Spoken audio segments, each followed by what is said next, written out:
भाई जो गुरु बचन पे डट गे, कट गे फंद 84 के। नहीं गिरता उसका देवर को देखे कोई पशु बचे, तो ये कष्ट मोल ले लिया, इतना कहर टूट गया इस छोटी सी बात के बिना। भक्ति ना करने से रे कितना जुल्म होगा हमारे साथ। बच्चों आंख खोलो, ओए होए होए। फिर पीछे तो खर की जगह कुरली चुगने जाए, टूटी कमर पजावा चढ़े, तेरा कागा मांस गिला। सुख देने 84 भुगती कहाँ रंग कार आए, ऐसी माया काल बली की नारद मुनि भरमाए। ध्रुव प्रहलाद और कबीर नाम दे रहे निशान गुराए, दास गरीब कबीर का चेहरा। शब्द है शब्द समा। अब भगवान के बेटे गरीबदास जी बता रहे हैं कि सुखदेव भी एक बार गधा बना, अब किसके और किसको बख्शेगा ये, रेजों की दुरुस्ती कर रखी है। ऐसी माया काल बली की नारद मुनि भरमाए। ध्रुव प्रहलाद और कबीर नामदेव रहे निशान गुराए। यानी ध्रुव जी को प्रहलाद जी को थे आम आदमी मानते हैं कि ये मुक्त हो गए, भक्ति करके वे अपना मोक्ष प्राप्त कर लिया। लेकिन कितना प्राप्त कर लिया? 1008 युग का ब्रह्मा का जो दिन है ये इनको इतना राहत है। इस 1008 वर्ष का जो ब्रह्मा का दिन है, इतने ये स्वर्ग में रहेंगे, उसके बाद फिर नीचे आएंगे। इनमें भी भक्ति के ऊपर निर्भर करता है। जैसे ध्रुव को तो एक युग के लिए यानी वहां स्वर्ग में रहेगा, तो इस प्रकार परमात्मा बताते हैं कि पूर्ण मोक्ष तो कबीर साहब हुए, मुक्ति तो ईब होगी सार नाम सार शब्द से। मुक्ति कब होगी? मुक्ति तो ईब होगी, ईब। क्योंकि 650 साल पहले भी मुक्ति नहीं हुई भाई। 650 साल पहले तो अगर आप दाढ़ी मूछ वाले को भगवान मानते हो, कबीर मानते हो, तो खुद आए थे, वो भी मुक्त नहीं कर पाए 650 साल पहले एक को भी काल के जाल से। तो अब ये जो मुक्त होने वाला समय है, जो कलयुग की बिचली पीढ़ी का समय है, काल का भयंकर प्रेशर है, जब 650 साल पहले खुद भगवान आके मुक्त नहीं कर पाया, तो वर्तमान इस जोर वाले समय में क्या भगवान किसी आत्मा को भिजवा के जीवों को पार करवा देगा? इस समय तो भगवान ने खुद ही आना था, खुद ही। तो गुरुदेव कह रहे हैं इब पार हो गए, इब यो है वो समय पार होने का। आज से पहले कोई पार नहीं हो पाया। चारों युगों में यदि मोक्ष प्राप्त कोई करता है तो कलयुग की पिछली पीढ़ी में करता है, क्योंकि ये निर्धारित समय होता है परमात्मा का, भक्ति युग है ये। तो ईब हो गए पार, ईब है यो समय, तो ईब आया है वो परमात्मा अपनी फुल फॉर्म में। जिस समय काल ने भयंकर रूप से तांडव मचा रखा है, भयंकर रूप से दुनिया में राग द्वेष विषय विकारों की इसने आग लगा रखी है। इस समय कोई आत्मा भला कैसे आत्मा को पार कर देगी? जीव कैसे जीव को पार कर देगा? इस समय तो पीव ने आना था, पीव ने, परमात्मा ने। तो वो सतगुरु रामपाल जी आ चुके हैं, स्वयं पीव परमात्मा। कि पूर्ण मोक्ष तो कबीर साहब हुए, मुक्ति तो ईब होगी सार नाम सार शब्द से। धर्मदास मेरी लाख दुआई, सार शब्द की दीवार न जाए, मूल ज्ञान कहीं बाहर न जाए।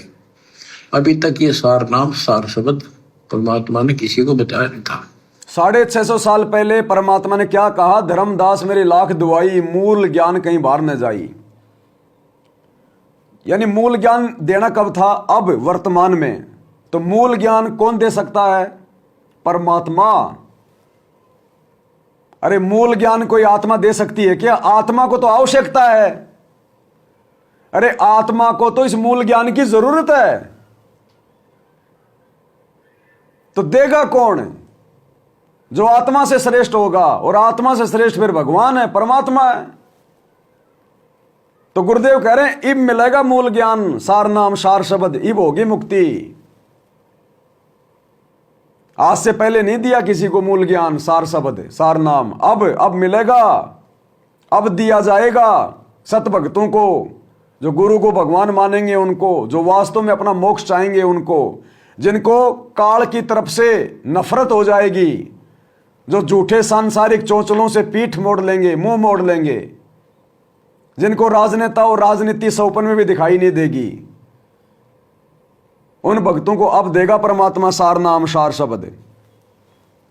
सार नाम सार शब्द से धर्मदास मेरी लाख दुआई, सार शब्द की दीवार न जाए, भूल ज्ञान कहीं बाहर न जाए। अभी तक ये सार नाम सार शब्द परमात्मा ने किसी को बताया नहीं था, अब ये खुला है। मोक्ष तो बच्चों ईब होगा आपका, सहज में होगा। आप नामदेव और ध्रुव प्रहलाद से कम सौभाग्यशाली नहीं हो, उनसे ज्यादा सौभाग्यशाली, क्योंकि आपको सीधा मोक्ष मिलेगा, उनको फिर से जन्म लेना पड़ेगा। क्या करे परमात्मा, आप ध्रुव प्रहलाद और नामदेव से कम सौभाग्यशाली नहीं हो, उनसे ज्यादा सौभाग्यशाली हो। अरे जिस नामदेव के लिए भगवान ने मरी हुई गाय को जिंदा किया, जिस नामदेव की परमात्मा ने झोपड़ी बनाई, जिस नामदेव के लिए परमात्मा ने वो मंदिर फेर दिया, कहते हैं आप उस नामदेव से भी श्रेष्ठ आत्मा हो, और उस नामदेव को अब इस वर्तमान समय में जन्म नहीं मिलेगा, उसका भी मोक्ष नहीं है। और आप और हमारा परमात्मा ने निर्धारित कर दिया, और फिर भी हम दो कोड़ी के राजनेताओं की रैलियों में धक्के खा रहे हैं, गर्मी में धूल फाक रहे हैं। तो हम अपने आप को पहचान का रहे हैं, और जो खुद को नहीं पहचान पाया वो परमात्मा को, अपने गुरु को क्या खाक पहचानेगा। जिसको आत्मज्ञान नहीं, उसको परमात्म ज्ञान कहां से हो जाएगा। तो लाखों की संगत जो आश्रमों से जुड़ी हुई है, ये तो अभी आत्मज्ञान से भी अपरिचित है। जिसको आत्मज्ञान हो जाएगा वो चिंतित हो जाएगा, वो टाइम पास नहीं करेगा। जाटों की जाट आरक्षण में बैठ के, गुंडों की सीबीआई जांच में बैठ के, नेताओं की रैलियों में जाके। तो क्या कह रहे हैं भगवान कि आप ध्रुव प्रहलाद से कमजोर आत्मा नहीं हो, उनसे ज्यादा अच्छी आत्मा हो, क्योंकि नामदेव को फिर आना पड़ेगा, ध्रुव प्रहलाद को फिर आना पड़ेगा। क्या कह रहे हैं, तो आपका सहज में होगा। आप नामदेव और ध्रुव प्रहलाद से कम सौभाग्यशाली नहीं हो, उनसे ज्यादा सौभाग्य, ज्यादा, क्योंकि आपको सीधा मोक्ष मिलेगा, उनको फिर आना पड़ेगा, उनको फिर से जन्म लेना पड़ेगा। कभी इसी कल में ये सत्कर मान लेना, तुम बल्कि बच्चों की बात ना समझना इसको। मैं कोई रूम बाट नहीं हूं, व्यर्थ की थोक मिलोता हूं, कति काटे की बात कह रहा हूं। लेकिन इसको हल्के में लोगे तो फिर दुरुक्ति शुरू हो जाएगी। हमें कह रहे हैं भक्तों को, अगर इस बात को हल्के में लोगे तो फिर दुर्गति शुरू हो जाएगी। और गुरुजी के जेल जाने के बाद में सतलोक आश्रम ने, गुरुजी के परिवार ने, 90% संगत ने तो हल्के में ले लिया। हल्के में लिया तभी तो काल का दाव लग गया। राजनीतियां कर बैठे, रैलियों में धक्के खाने लग गए, स्टेडियम बना दिए, हॉस्पिटल बना दिए, और आश्रम बनाने में लग गए। जैसे कि ये रोडों पे सोते हैं, इनके घर नहीं है, घर में भक्ति नहीं कर सकते ये, इनके तो आश्रमों में भक्ति होती है। गुंडों की जांच, जाटों की धर्मशाला है, अयोध्या में भंडारा, नेपाल में गए थे लगाने, लेकिन भगवान ने भक्तों को बचा लिया। अगर हल्के में लोगे तो फिर वाई दुर्गति शुरू हो जाएगी। ये वचन भी समर्थ बोल रहा है, कोई डूम भाट नहीं बोल रहा, ये भी सतगुरु ही बोल रहा है कि हल्के में लोगे तो फिर दुर्गति हो जाएगी।